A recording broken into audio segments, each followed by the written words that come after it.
In this video, we're going to be continuing our rational and irrational practice with numbers 1 through 6.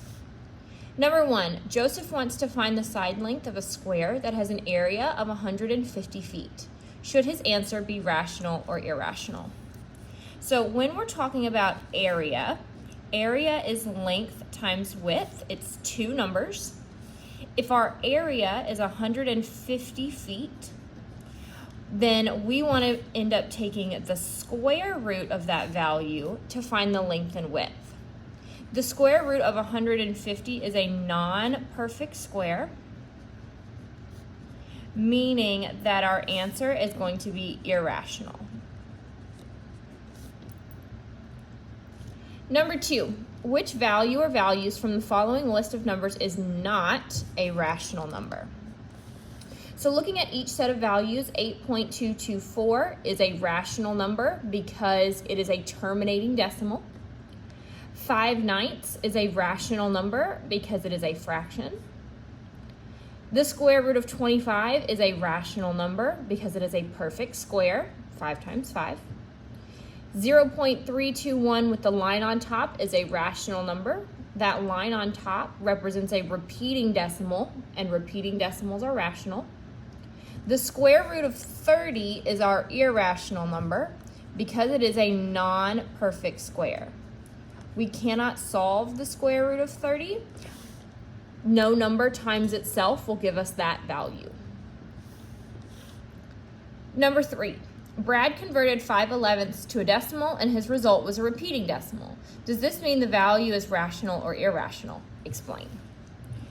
It is going to be a rational number for two different reasons. First, the 5/11ths is rational because it's a fraction.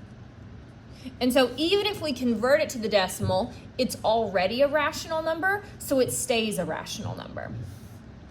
Also, a repeating decimal is also a rational number. So when he does convert it, it still makes a rational value. Number 4, state whether the given values are rational or irrational.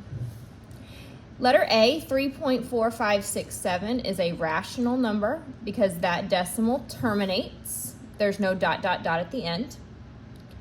Letter B, 3.4567 ... is irrational because it has the ... to show that the number continues on, but it's not repeating.